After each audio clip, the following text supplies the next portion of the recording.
আসসালামু আলাইকুম ওয়া রাহমাতুল্লাহ। প্রিয় দর্শক, কাজের ফাঁকে ফাঁকে করা যায় এমন কিছু আমল সম্পর্কে আজকের ভিডিওতে আমি আপনাদেরকে জানাবো ইনশাআল্লাহ। আমলগুলো এতই ছোট যে আপনি কাজের ফাঁকে ফাঁকে অবসর সময়ে, রাস্তা দিয়ে চলার সময় অর্থাৎ খুবই অল্প সময়ে এই আমলগুলো করতে পারবেন। আমলগুলো খুবই ছোট কিন্তু এর ফজিলত অনেক অনেক বেশি। কাজের ফাঁকে কিংবা অবসর সময়ে মানুষ কত কাজই না করে থাকে। কেউ গান শোনে, কেউ নাটক, সিনেমা কিংবা মুভি দেখে সময় অতিবাহিত করে। কিন্তু এই অবসর সময় কিংবা কাজের ফাঁকে ছোট ছোট অনেক দোয়া ও জিকির আছে যা পরেও মানুষ প্রশান্তি পেতে পারে। আর এসব জিকির ও দোয়ার ফজিলত, মর্যাদা এবং সওয়াবও অনেক অনেক বেশি।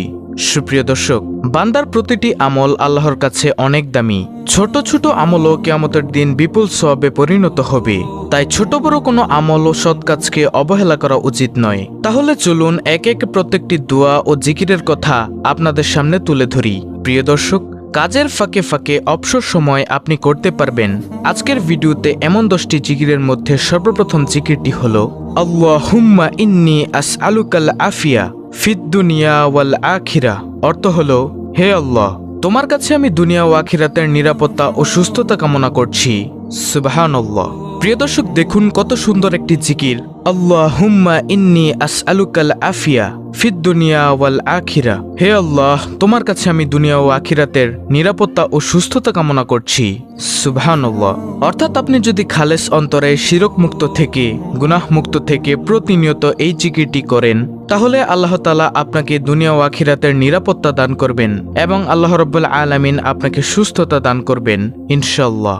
প্রিয় দর্শক, কাজের ফাঁকে ফাঁকে অবসর সময়ে আপনি করতে পারবেন আজকের ভিডিওতে এমন 10টি জিকিরের মধ্যে দ্বিতীয় নম্বর জিকিরটি হলো লা ইলাহা ইল্লা আনতা সুবহানাকা ইন্নী কুনতুম মিনাজ জালিমিন। প্রিয় দর্শক, এটি হচ্ছে দোয়া ইউনুস। এর অর্থ হলো, তুমি ছাড়া কোনো মাবুদ নেই, তুমি পবিত্র সুমহান, আমি নিশ্চয়ই জালিমদের দলভুক্ত।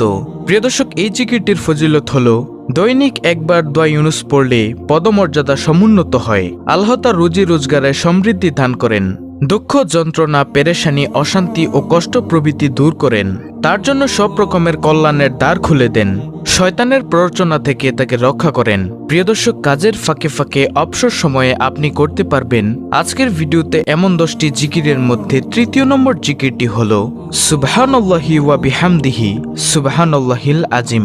অর্থ, মহান সেই আল্লাহ এবং তারই সকল প্রশংসা। মহান সেই আল্লাহ যিনি সর্বোচ্চ মর্যাদার অধিকারী। আবু হুরায়রা রাদিয়াল্লাহু তাআলা আনহু থেকে বর্ণিত হাদিসে রাসূল সাল্লাল্লাহু আলাইহি ওয়াসাল্লাম বলেন, দুটি বাক্য এমন রয়েছে যা বলা সহজ, আমলের পাল্লায় অনেক ভারী আর আল্লাহর কাছেও অধিক পছন্দনীয়। সেটি হলো সুবহানাল্লাহি ওয়া বিহামদিহি সুবহানাল্লাহিল আজিম। বুখারী শরীফের হাদিস, হাদিস নম্বর 6406। এছাড়াও রয়েছে অসংখ্য ফজিলত। আপনি কাজের ফাঁকে ফাঁকে অবসর সময়ে এই আমলটি করতে পারেন। প্রিয় দর্শক, কাজের ফাঁকে ফাঁকে অবসর সময়ে আপনি করতে পারবেন আজকের ভিডিওতে এমন 10টি জিকিরের মধ্যে চতুর্থ নম্বর জিকিরটি হলো সুবহানাল্লাহ। হযরত সাদ ইবনে আবি ওয়াক্কাস রাদিয়াল্লাহু তাআলা আনহু বলেন, আমরা রাসূলুল্লাহ সাল্লাল্লাহু আলাইহি ওয়াসাল্লামের নিকট ছিলাম। তিনি বললেন, তোমাদের কোনো ব্যক্তি প্রত্যেক দিন 1000 নেকি অর্জন করতে সক্ষম কি? তন্মধ্যে একজন বললেন, আমাদের মধ্যে কোনো ব্যক্তি কিভাবে 1000 নেকি অর্জন করবে? তখন রাসূল সাল্লাল্লাহু আলাইহি ওয়াসাল্লাম বললেন, 100 বার সুবহানাল্লাহ বললে তার জন্য 1000 নেকি লেখা হবে অথবা তার 1000 পাপ মোচন করা হবে। মুসলিম শরীফের হাদিস, মিশকাত শরীফের হাদিস। এছাড়াও রয়েছে অসংখ্য ফজিলত। প্রিয় দর্শক, কাজের ফাঁকে ফাঁকে অবসর সময় আপনি করতে পারবেন আজকের ভিডিওতে এমন 10টি জিকিরের মধ্যে পঞ্চম নম্বর জিকিরটি হলো আলহামদুলিল্লাহ। আলহামদুলিল্লাহ শব্দের অর্থ সমস্ত প্রশংসা মহান আল্লাহর জন্য। যে কোনো উত্তম, আনন্দময় ও শুভ খবরে ভালো কিছুর জন্য এটি বলা হয়ে থাকে। পছন্দনীয় কিছু দেখলে বা শুনলে আলহামদুলিল্লাহ বলতে হয়। হাদিসে আছে, আল্লাহর মহত্ব বর্ণনা ও প্রশংসার জন্য আলহামদুলিল্লাহর চেয়ে উত্তম বাক্য আর নেই। তিরমিজি শরীফ।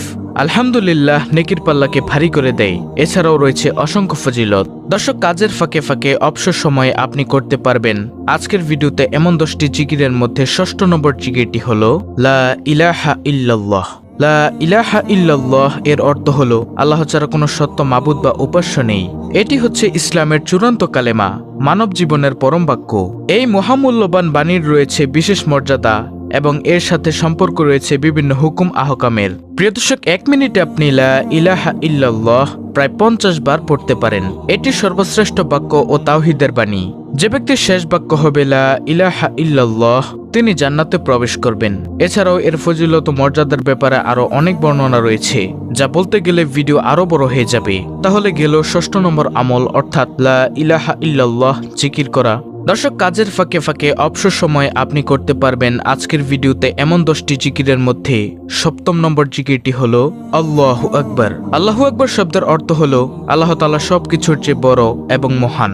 আল্লাহু আকবার শব্দটি মুমিনের ঈমানের দৃঢ়তা বৃদ্ধি করে, মনের ভিতর থেকে ভয়ভীতি দূর করে। মুমিনের জীবনের শুরু থেকে শেষ পর্যন্ত আল্লাহু আকবার এর প্রভাব তাকে আলোকিত করে রাখে। এছাড়াও আল্লাহু আকবার এর রয়েছে অসংখ্য ফজিলত, যার ফজিলত এক ভিডিওতে বলে শেষ করা যাবে না। প্রিয় দর্শক, কাজের ফাঁকে ফাঁকে অবসর সময় আপনি করতে পারবেন আজকের ভিডিওতে এমন 10টি জিকিরের মধ্যে 8ম নম্বর জিকিরটি হলো লা হাওলা ওয়ালা কুওয়াতা ইল্লা বিল্লাহ। এর অর্থ হলো আল্লাহ ছাড়া কোনো ভরসা নেই, কোনো ক্ষমতা বা শক্তি নেই। অর্থাৎ মানুষের ব্যক্তিগত শক্তি, সামর্থ্য, ক্ষমতা ও সাহস যত বেশি থাকুক না কেন, আল্লাহ তাআলা তৌফিক না দিলে তা কোনো ধরনের উপকারে আসবে না। এবং আল্লাহর সত্তা সব কিছুর ঊর্ধ্বে, সব শক্তিধর বস্তু আল্লাহর সামনে একেবারে তুচ্ছ ও ছোট। এটি একটি গুরুত্বপূর্ণ বাক্য। এর ফজিলত ও সওয়াব অনেক বেশি। যখন মানুষ নিজস্ব ক্ষমতার বাইরে কোনো পরিস্থিতি ও কাজের মুখোমুখি হয় যা সম্পাদন করা তার উপর কষ্টসাধ্য হয়ে পড়ে, তখন এই বাক্যটি পড়তে হয়। এছাড়া শয়তানের কোনো প্রতারণা ও আক্রমণ থেকে বাঁচার জন্য এই দোয়াটি পড়তে হয়, অর্থাৎ লা হাওলা ওয়ালা কুওয়াতা ইল্লা বিল্লাহ। আমলটি করার ব্যাপারে হাদিসে অনেক বর্ণনা এসেছে। আবু মুসা আশআরী রাদিয়াল্লাহু তাআলা আনহু বর্ণনা করেন, রাসূল সাল্লাল্লাহু আলাইহি সাল্লাম একবার আমাকে বললেন, তোমাকে জান্নাতের অন্যতম ধনভাণ্ডারের কথা কি বলে দিব? আমি বললাম, অবশ্যই বলে দিন হে আল্লাহর রাসূল সাল্লাল্লাহু আলাইহি সাল্লাম। তিনি বললেন, লা হাওলা ওয়ালা কুওয়াতা ইল্লা বিল্লাহ। হাজিম ইবনে হারমালা রাদিয়াল্লাহু তাআলা আনহু বলেন, আমি নবী সাল্লাল্লাহু আলাইহি সাল্লামের নিকট দিয়ে যাচ্ছিলাম। তিনি আমাকে বলেন, হে হাজিম, তুমি অধিক সংখ্যায় লা হাওলা ওয়ালা কুওয়াতা ইল্লা বিল্লাহ বাক্যটি পড়ো, কেননা তা হলো জান্নাতের গুপ্তধন। তো এটি গেল 8ম নম্বর জিকির। তারপরে প্রিয় দর্শক, কাজের ফাঁকে ফাঁকে অবসর সময়ে আপনি করতে পারবেন আজকের ভিডিওতে এমন 10টি জিকিরের মধ্যে 9ম নম্বর আমলটি হলো আস্তাগফিরুল্লাহ পাঠ করা। আস্তাগফিরুল্লাহ এর অর্থ হচ্ছে আমি আল্লাহর কাছে ক্ষমা প্রার্থনা করছি। কোনো খারাপ কাজ করে পরবর্তীতে অনুতপ্ত হলে এ দোয়াটি পাঠ করা হয়। আস্তাগফিরুল্লাহ এর প্রধান ফজিলত হচ্ছে আল্লাহ তাআলার কাছে ক্ষমা পাওয়া। আমাদের প্রিয় নবী হযরত মুহাম্মদ সাল্লাল্লাহু আলাইহি সাল্লাম তাদের জন্য সুসংবাদ দিয়েছেন, যাদের আমলনামায় অধিক ইস্তেগফার পাওয়া যাবে। প্রতিদিন আস্তাগফিরুল্লাহ পাঠ করা নবীজি সাল্লাল্লাহু আলাইহি সাল্লামের সুন্নতের অনুসরণ, কারণ নবীজি সাল্লাল্লাহু আলাইহি সাল্লাম দৈনিক কমপক্ষে 70 বার ইস্তেগফার পাঠ করতেন। তাহলে গেল 9ম নম্বর জিকির, অর্থাৎ আস্তাগফিরুল্লাহ ইস্তেগফার পাঠ করা। তারপরে প্রিয় দর্শক, কাজের ফাঁকে ফাঁকে অবসর সময় আপনি করতে পারবেন আজকের ভিডিওতে এমন 10টি জিকিরের মধ্যে সর্বশেষ 10ম নম্বর আমলটি হলো নবীজি সাল্লাল্লাহু আলাইহি সাল্লামের উপর দুরূদ পাঠ করা। সেটা হতে পারে দুরুদে ইব্রাহিম, যেটা আমরা নামাজের মধ্যে পাঠ করে থাকি, অথবা সবচেয়ে ছোট দুরুদ সাল্লাল্লাহু আলাইহি সাল্লাম। আপনি যদি দুরুদে ইব্রাহিম পড়তে না পারেন, তাহলে আপনি পাঠ করুন সাল্লাল্লাহু আলাইহি সাল্লাম সাল্লাল্লাহু আলাইহি সাল্লাম সাল্লাল্লাহু আলাইহি সাল্লাম। তাহলেও আপনার দুরুদ আদায় হয়ে যাবে ইনশাআল্লাহ। দুরুদ পাঠের ফজিলত হলো, একবার দুরুদ পাঠ করলে আল্লাহ তাআলা 10টি রহমত নাজিল করেন। এ সম্পর্কে আবু হুরায়রা রাদিয়াল্লাহু তাআলা আনহু থেকে বর্ণিত, রাসূল সাল্লাল্লাহু আলাইহি সাল্লাম বলেছেন, যে ব্যক্তি আমার প্রতি একবার দুরুদ পাঠ করে, আল্লাহ তাআলা তার প্রতি 10টি রহমত বর্ষণ করেন, তার 10টি গুনাহ ক্ষমা করে দেন এবং তার মর্যাদা 10 ধাপ বৃদ্ধি করে দেন। প্রিয় দর্শক, কাজের ফাঁকে ফাঁকে অবসর সময় আপনি করতে পারবেন এমন 10টি দোয়া ও জিকির। সংক্ষেপে আমি আপনাদেরকে আবার বলে দিচ্ছি। নম্বর 1, আল্লাহুম্মা ইন্নী আসআলুকাল আফিয়া ফিদ দুনিয়া ওয়াল আখিরা। দ্বিতীয় নম্বর জিকির, লা ইলাহা ইল্লা আনতা সুবহানাকা ইন্নী কুনতু মিনাজ জালিমিন। 3, সুবহানাল্লাহি ওয়া বিহামদিহি সুবহানাল্লাহিল আযীম।